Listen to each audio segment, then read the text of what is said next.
In the previous videos, we talked a little bit about statistical inference with confidence intervals. In this video, we're going to be talking about p-values.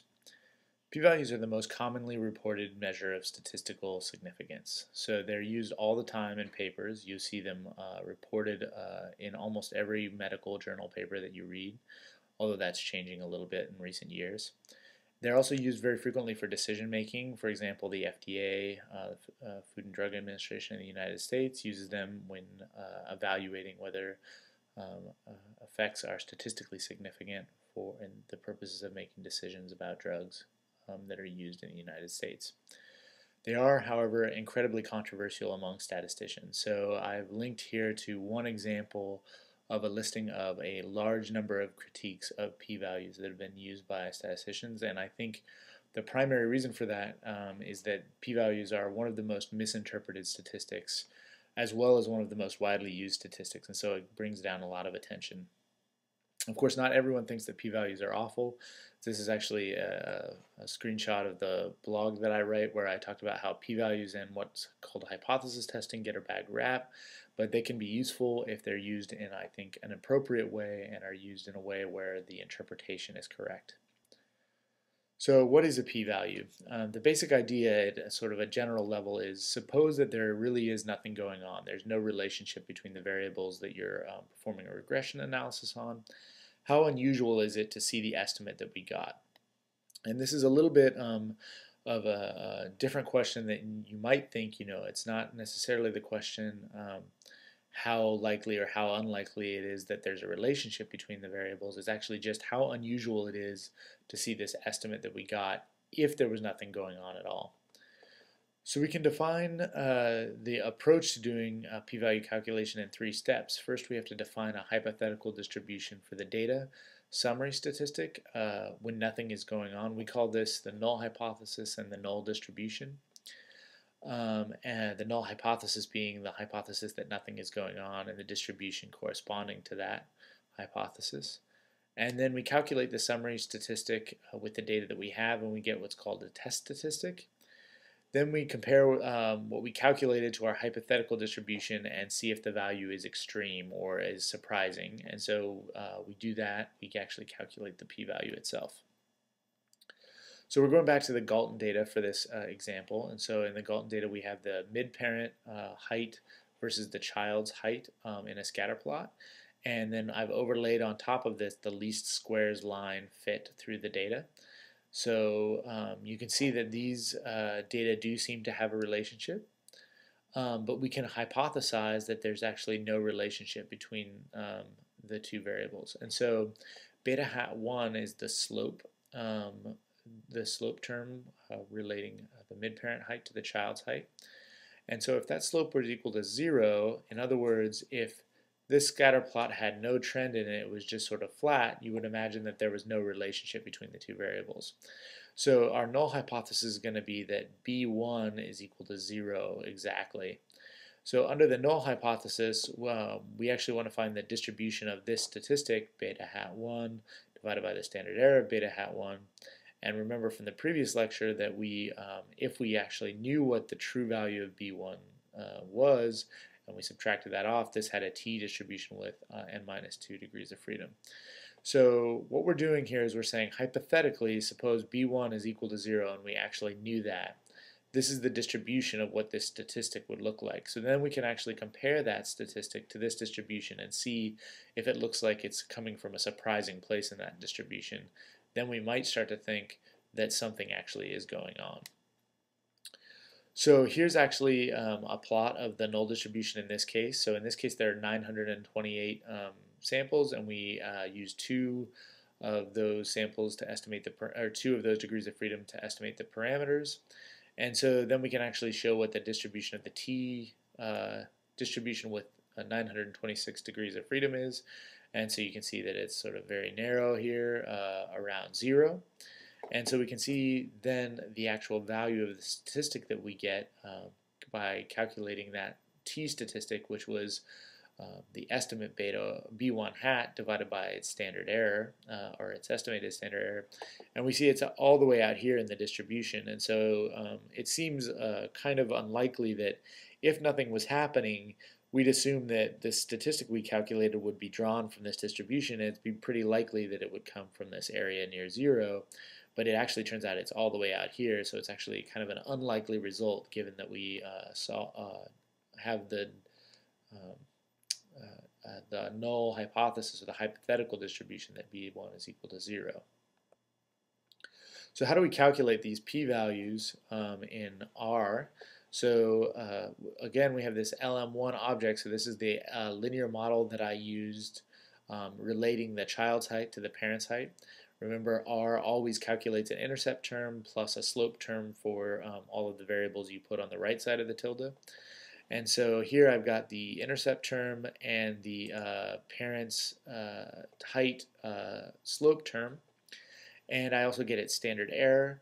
And then R actually reports the t-value. So the t-value is the estimate divided by the standard error. And so we get a t-value here for the slope of 15.71. And then we get a p-value for that. So I'll show you in a minute what the p-value is, but in this case it's very, very small. This is a machine precision for R, 2 times 10 to the negative 16th. So it's saying that this p-value is as small as we can calculate given how well our computer can calculate small values. So just to show you exactly what the p-value calculation is, I'm going to show you a really simple simulated example. It's kind of hard to see with that t-distribution with 926 degrees of freedom. So suppose I generate some y values from a normal distribution and then some x values also from a normal distribution. And you can see that the way I've generated these two sets of values is totally independent, so there shouldn't be a relationship between them. So then I can fit a linear model like this relating the y values to the x values and look at a summary of that linear model. So now I get a standard or an estimate for the slope for the x values of 0.289 and a standard error of 0.389, which corresponds to a t-statistic of 0.74 and a p-value that's 0.48. So that's actually quite a large value because we're not at all surprised to see a value of 0.289 with this big of a standard error if nothing was happening at all. And so here again I'm showing you the distribution now of the t-distribution with 8 degrees of freedom because we had 10 samples and we used 2 to estimate the parameters. And so this is the statistic that we have observed, and as you can see it kind of lands right in the meat of the distribution, so it doesn't seem that unlikely. And the way that we calculate sort of unlikely or extreme is we actually take that statistic and we look how much probability density is over here to the right. So we basically look at the area under the curve to the right. Now extreme could be in either direction. It could be positive or it could be negative. And so we actually calculate the area both to the right of the positive value of that variable or of that statistic, and then also we reflect that around 0 and we take the negative of that statistic and we actually calculate the area over to the left as well. So we say extreme in magnitude for the distribution. So this is extreme in magnitude but negative, and this is extreme in magnitude but positive, and so this area ends up being equal to the p-value that we calculate. So you can see that if our statistic lands sort of in the middle of the distribution, we're going to average over most of the, we're going to get most of the area under the curve. And since this is a distribution, we actually know that this area is equal to 1. And so if we say landed directly at 0, we'd get a p-value of 1. And if we got a statistic that was way, way out here, we would get a p-value that was much smaller since we only have this tiny bit of area out here on the edges of the curve. So p-values have a few specific properties, and they're really important to know when interpreting the results of these analyses. So the first is that suppose that we perform lots and lots and lots and lots of studies. And in each one, there's absolutely no relationship between the x values and the y values. And in each one, we calculate a p-value for the slope. And we made a histogram of those p-values. Then you would see that they take equally likely any value from 0 to 1. They have this what's called a uniform distribution between 0 and 1. Now they're not exactly that because I only did 100 studies, but if I had done thousands and thousands, these bars would tend to level out towards this red line right here, which is the uniform distribution. So practically what that means is that if you choose any particular place where you say any p-value less than this is one that I would consider to be interesting, then whatever that cutoff is, alpha, say, alpha percent of the time, the p-value will be less than that because it's sort of uniformly distributed between 0 and 1. So if there's a bunch of data sets here, 100, where there's actually a signal, so in this case, the y values are generated such that there actually is a relationship to the x values plus some noise. We see that the p-values start to get, on average, a little bit smaller. So instead of being sort of just totally flat, they start to move over a little bit to the left. And an interesting property of p-values, so regardless of how big the sample size is, regardless of how many samples we draw, under the null hypothesis, they will always be uniformly distributed. The p-values will always be uniform. But if the alternative hypothesis is true, then the p-value depends not only on the signal, how big of a slope there is between the two variables, but also how big the sample size is. So in this case, we actually have the exact same signal in the data. In other words, the slope is still 0.2 times the x values plus normal noise. But in this case, I've created a sample size of 100 as opposed to a sample size of 20, and you can see that the p-values are much, much, much smaller. And so the p-value measures both the signal that you care about and the size of the data set. So if you've got two data sets of very different sizes and they both have p-values, they won't necessarily be comparable to each other. So p-values are used typically to make a decision about whether you think that there's really a relationship between the variables or not.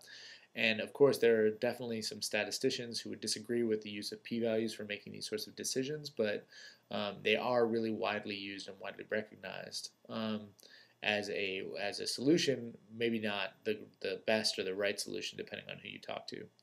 So the usual values that people report is if the p-value is less than 0.05, it's called statistically significant. If it's less than 0.01, it's strongly significant, and maybe very, very, very significant if it's less than 0.001, and so forth.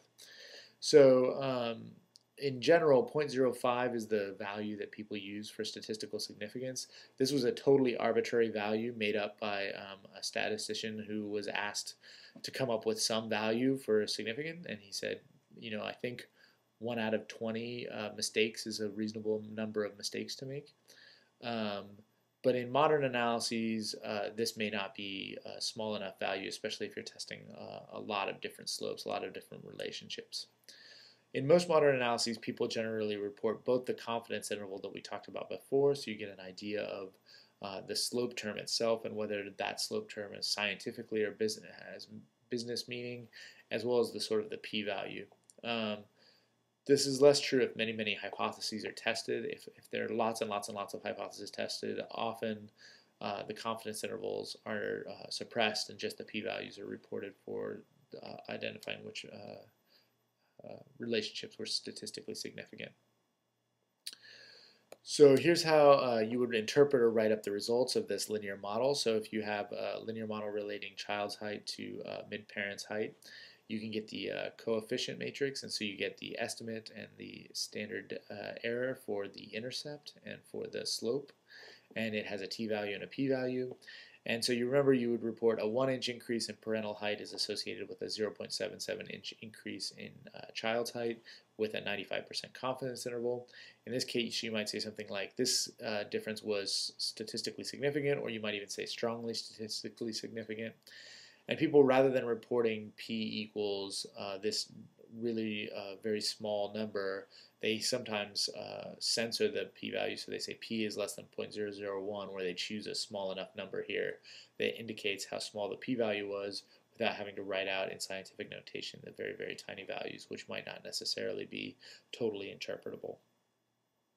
So you have to be a little bit careful about how you interpret p-values and how you use p-values. Like I said, there are a lot of statisticians who are somewhat nervous about the way p-values are used, and I think maybe rightly so. So here's an example that's kind of a funny example. So you can imagine someone saying, well, jelly beans, coming up with a hypothesis that jelly beans cause acne. So scientists are going to investigate it, and so they first just test and see if there's a relationship between jelly beans and acne, and the p-value is greater than 0.05. And then they decide to actually try a bunch of different color jelly beans, and in each case the p-value is greater than 0.05, and they do this 20 times. But remember, the p-values, if there's absolutely no relationship, are distributed uniformly. So that means about once out of every 20 times, about 1 out of every 20 times, it'll be less than 0.05, even if nothing is going on. So when they get to green jelly beans, they actually determine that the p-value is statistically significant, and they report this value in the news. And so this is probably one of the reasons for a lot of false positives in the news, and it's something to keep in mind, that the p-value itself on its own probably isn't super informative, but it can be a very helpful tool for decision making.